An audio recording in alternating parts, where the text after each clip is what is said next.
श्री शिवाय नमस्तुभ्यम हर हर महादेव। 28 अक्टूबर 2023 को देर रात्र चंद्र ग्रहण लगने वाला है। ग्रहण भारत में भी दिखेगा, जिसकी वजह से 28 अक्टूबर शाम 4:05 से सूतक काल शुरू हो जाएगा, क्योंकि चंद्र ग्रहण में सूतक काल जो होता है वह 9 घंटे पहले से शुरू हो जाता है। अब इस समय में आपको कोई भी शुभ कार्य नहीं करना है, पूजा पाठ नहीं करना है, ना ही कोई हवन करना है। भगवान की मूर्ति का भी आप स्पर्श नहीं कर सकते, पर इस समय में आप भगवान का नाम ले सकते हैं, भगवान का मंत्र जाप कर सकते हैं, नाम जाप कर सकते हैं। अब गुरुजी पंडित प्रदीप मिश्रा जी ने लगभग शरद पूर्णिमा की रात्रि में किए जाने वाले 10 से अधिक उपायों की जानकारी दी थी, जिन्हें आप रात्रि में कर सकते थे, पर रात्रि में सूतक काल होने की वजह से आप उन उपायों को नहीं कर पाएंगे। इस वीडियो में आपको सिर्फ उन 4 विशेष उपायों की जानकारी दी जा रही है जो आप इस शरद पूर्णिमा में सुबह कर सकते हैं और अपनी मनोकामना को कार्तिक पूर्णिमा आने के पहले पूर्ण कर सकते हैं। उपाय आपको इसी वीडियो के माध्यम से समझाने का पूरा प्रयास करेंगे। वीडियो के माध्यम से कुछ उपाय करके भी दिखाएंगे, ताकि वे उपाय आपको आसानी से समझ में आ सके और आपको उपाय करने में कोई भी गलती ना हो। आप अपनी आवश्यकता के अनुसार 4 में से कोई एक उपाय कर सकते हैं, या फिर आवश्यकता के अनुसार 1 से अधिक उपाय भी कर सकते हैं, और इन उपायों को करके आप इस शरद पूर्णिमा के पावन अवसर का पूरा लाभ प्राप्त कर सकते हैं। सबसे पहले मैं आपको बता दूं, किसी भी प्रकार की मनोकामना पूर्ति का गुरुजी ने शरद पूर्णिमा का एक सरल और आसान उपाय बताया है। गुरुजी ने कहा, किसी भी मनोकामना को मन में रखते हुए आप यह उपाय कर सकते हैं। कार्तिक माह की पूर्णिमा आने से पहले आपकी वह मनोकामना पूर्ण होती हुई नजर आएगी। यह उपाय करने के लिए आपको 1 लोटा जल, 5 बेलपत्र और एक कमल गट्टे की आवश्यकता होगी। कमल गट्टा कमल पुष्प का ही बीज होता है, जो आपको आसानी से मार्केट में मिल जाएगा। अब यह उपाय आप चंद्रेश्वर महादेव का स्मरण करते हुए करना है। तो आपको एक कलश में जल भर लेना है। इसके बाद जल से भरे हुए कलश के अंदर आपको 5 बेलपत्र डाल देना है। इसके बाद एक कमल गट्टा भी इसके अंदर डाल देना है। 5 बेलपत्र और एक कमल गट्टा उस जल से भरे हुए कलश के अंदर डालने के बाद आपको शिवालय में जाकर चंद्रेश्वर महादेव का स्मरण करते हुए सभी चीज़ों को शिवलिंग पे अर्पित कर देना है।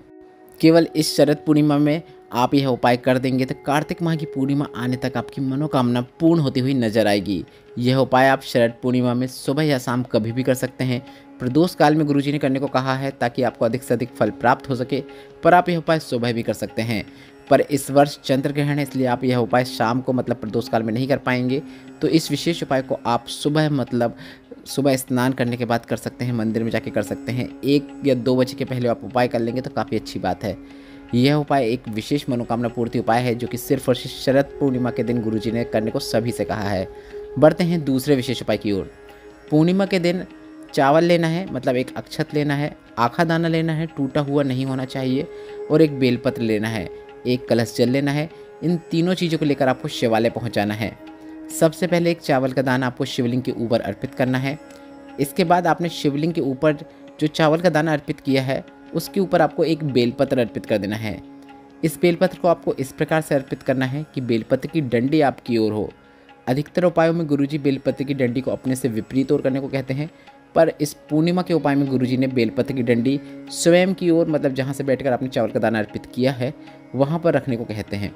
तो आपको बेलपत्र की डंडी अपनी ओर रखना है, और जब आप बेलपत्र को उस चावल के दाने के ऊपर अर्पित करेंगे, अक्षत के ऊपर अर्पित करेंगे, तो आपको अर्पित करते समय चंद्रमौली महादेव का नाम स्मरण करना है और अपनी कामना बोलते हुए अर्पित कर देना है।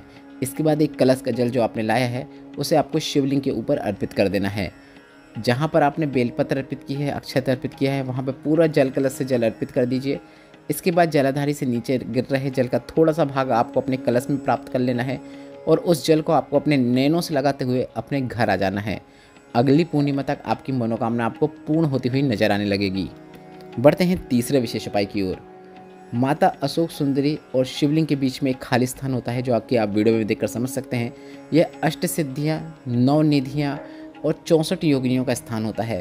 और गुरुजी ने कहा, अगर आप इस स्थान पर श्री शिवाय नमस्तुभ्यम या फिर नमः शिवाय या फिर ओम नमः शिवाय बोलते हुए स्पर्श कर देते हैं और आप अपनी कामना महादेव से बोल देते हैं, तो वह मनोकामना प्रदोष काल में प्रदोष के दिन महादेव आके निश्चित पूर्ण कर देते हैं। यह उपाय आप रोज कर सकते हैं, और इस शरद पूर्णिमा के पावन अवसर पर इस विशेष बिल्कुल नए मनोकामना पूर्ति को उपाय को आप जरूर कीजिएगा। इस नए मनोकामना पूर्ति उपाय की जानकारी गुरुजी ने हाल ही में पूर्ण हुई शिव पार्वती शिव महापुराण कथा, जो कि नागपुर में हुई थी, उसमें गुरुजी ने इस विशेष उपाय की जानकारी दी थी। पिछले वर्ष एक और शिव महापुराण कथा हुई थी जिसमें गुरुजी ने एक और विशेष ऐसा स्थान बताया था जहाँ पर स्पर्श मात्र कर देने से मनोकामना पूरी हो जाती है। तो वह स्थान भी आप वीडियो के माध्यम से देखकर समझ सकते हैं। जलाधारी से जल जहाँ से नीचे गिरता है उस स्थान पर भी आप अपनी हथेली से स्पर्श करते हैं। 3 बार स्पर्श करना है, मतलब एक बार कीजिए, फिर हटा लीजिए, फिर दूसरी बार कीजिए, फिर हटा लीजिए, फिर तीसरी बार कीजिए। तीनों बार स्पर्श करते समय आपको श्री शिवाय नमस्तुभ्यम या फिर नमः शिवाय या फिर ओम नमः शिवाय मंत्र का उच्चारण करना है। बस इतना ही करना होता है। इसके बाद आपको वह हथेली अपने नैनों में लगाते हुए मस्तक में फेर देना है। इतना मात्र कर देने से आप जो मनोकामना को मन में रखते हुए शिवलिंग के विशेष स्थान पर स्पर्श कर देते हैं वह मनोकामना शीघ्र पूरी हो जाती है। इस वीडियो में बताया गया उपाय से संबंधित अगर अभी भी आपके मन में कोई प्रश्न है तो वे प्रश्न आप कमेंट बॉक्स के जरिए पूछ सकते हैं। मेरे द्वारा दी गई जानकारी अगर आपको थोड़ी सी भी उपयोगी लगी हो तो इस वीडियो को लाइक करके कमेंट बॉक्स में हर हर महादेव जरूर टाइप कीजिएगा। श्री शिवाय नमस्तुभ्यम। हर हर महादेव।